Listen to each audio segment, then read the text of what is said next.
Eu quero, desde já, cumprimentá-lo e revelar o respeito que tenho por Vossa Excelência e especialmente pela instituição que Vossa Excelência comanda. Quero ser breve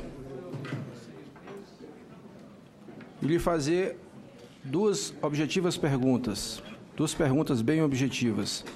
Recentemente, houve notícias indicando que alguns membros do Ministério Público Federal passaram a discutir internamente a possibilidade de modificação da legislação processual penal pátria com o fito específico de autorizar a utilização da prova ilícita como suposta medida de enfrentamento à corrupção quando os benefícios decorrentes de aproveitamento se revelarem superiores ao potencial efeito preventivo trazido pela vedação constitucional. Vossa Excelência é a favor da utilização de prova ilícita como medida de enfrentamento à corrupção? E a segunda pergunta: um dos grandes temas jurídicos de um país é a busca na legislação penal e processual penal de mecanismos que evitem a impunidade. Muitos juristas consideram que a legislação brasileira, nesta matéria, é extremamente permissiva, diferentemente de outros países, nos quais a condenação, em primeira ou segunda instância, implica a execução da pena.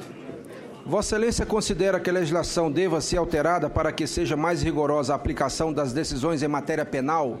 Por exemplo, a redução da maioridade penal, nos termos do projeto aprovado recentemente pela Câmara dos Deputados e que tramita agora aqui no Senado Federal.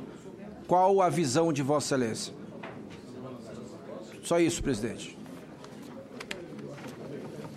Palavra o procurador Janot. Senador Roberto Rocha, a questão foi mal posta a questão da dita prova ilícita, né? O que se pretende é flexibilizar nulidades em que possam gravar eventuais provas obtidas em investigação criminal. Vou dar um exemplo ao senhor. Tem uma teoria americana que é a contaminação do fruto da árvore envenenada. Então, a árvore envenenada contamina o fruto também está envenenado. Essa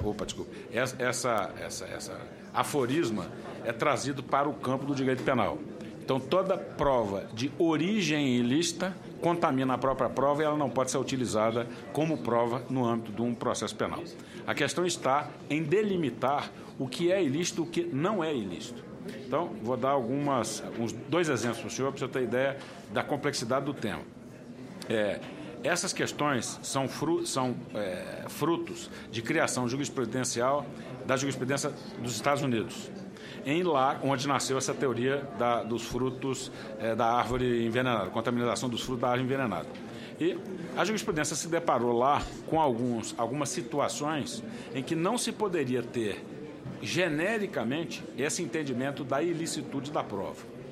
E foram feitas, então, algumas flexibilizações, que é o que a gente propõe como projeto aqui, nessas 10 medidas, está lá a flexibilização da nulidade.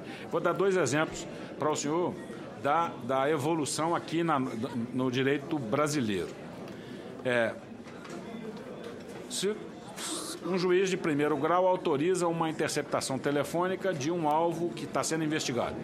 Ela tem origem lícita, que é uma ordem judicial, e começa a interceptação.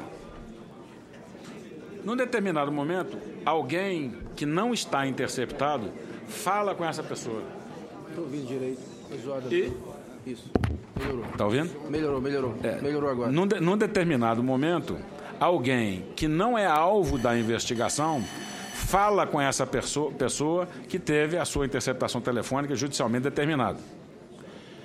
E depois se descobre que essa pessoa era uma pessoa com prerrogativa de foro.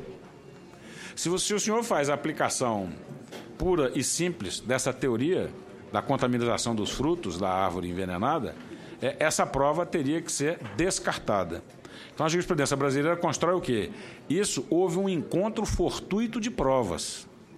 A partir do momento em que se descobre que a pessoa que fala com o alvo é uma pessoa com prerrogativa de foro, você interrompe a produção da prova e encaminha para o tribunal competente para apreciar para prosseguir na investigação ou cindir, quando prossegue a investigação no que se refere à pessoa que tem prerrogativa de foro e ao outro grau de jurisdição competente prossegue na investigação. Então, isso foi uma evolução no encontro fortuito de provas. Não é caso de nulidade. Então, não se trata aqui de usar a prova ilícita, mas de reconhecer que, nesse caso, não há nulidade. E vou dar um outro exemplo para o senhor de um caso concreto. Um sujeito dedicado à atividade de furto, ele comete um furto privilegiado, mediante arrombamento, ele ingressa na casa de uma determinada pessoa. E ali ele vai cometer o crime de furto privilegiado, com arrombamento. Aí ele pega lá relógio, televisão, caneta, celular.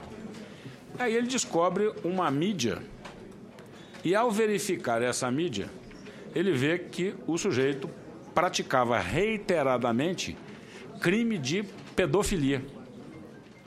Aí esse sujeito que pega aquele negócio, numa atividade criminal, que ele estava furtando a casa da pessoa, pega aquilo e diz, não, peraí, eu sou ladrão, mas esse crime aqui eu não cometo, não. Pega esse material, leva a uma delegacia de polícia, entrega para o delegado, olha, eu sou ladrão, tive na casa tal, roubei isso, roubei aquilo, agora esse crime aí, eu estou fora. Então eu vim trazer para os senhores isso aqui. Bom, a origem da coleta da prova, ela não é lícita, foi produto inclusive de furto, né? O sujeito arrombou para entrar na casa da pessoa. Mas o Estado não foi atrás dessa prova, não foi o Estado que praticou uma ilicitude para a obtenção da prova. A prova, fortuitamente, chega na mão da autoridade policial. E, nesse caso específico, o Supremo entendeu que a prova era ilícita. E o sujeito não pôde ser processado por pedofilia. Então, esse, no nosso entendimento, é um outro caso em que não há de se incidir a nulidade segundo o sistema da teoria do fruto da árvore envenenada. Então, na verdade, a locução foi mal posta, que é a utilização de prova ilícita, não se trata disso, mas de verificar as hipóteses em que a prova é lícita, né? É verificar as hipóteses em que a prova a flexibilização do sistema de nulidades tem que ser observada, e esses dois exemplos são dois exemplos concretos que aconteceram no dia a dia da atividade judiciária. A outra, impunidade, recurso. A outra questão da impunidade. Realmente, nós temos um sistema recursal, né, que leva o processo, a finalização do processo às calendas.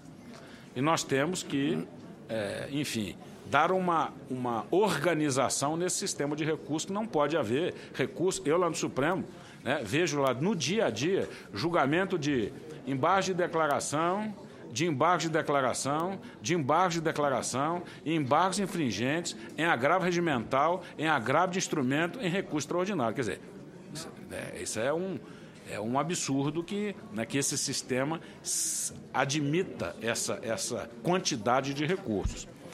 Quanto à redução da maioridade penal, eu não vou aqui me pronunciar sobre a constitucionalidade ou não, porque isso fatalmente será levado ao Supremo, eu terei que me pronunciar. Eu vou dar a minha opinião como cidadão. Eu não acho que a redução da maioridade penal leve a alguma solução. Não acho. Esse vai ser um fato isolado que não vai ter reflexo nenhum na questão da segurança pública. A segurança pública merece outros enfrentamentos. E aqui existe uma proposta do senador Aloysio Nunes e a outra, me parece que é do senador José Serra, se não me engano, que é ampliar o prazo de internação do próprio ECA. E o outro, que é você, na matéria de recurso, nessa matéria da minoridade penal, você flexibilizar que em determinados delitos o juiz da causa possa entender que aquele menor ele pode penalmente responder. Eu acho que essas duas soluções, elas se colocam para mim de maneira mais eficaz do que a simples redução da maioridade penal.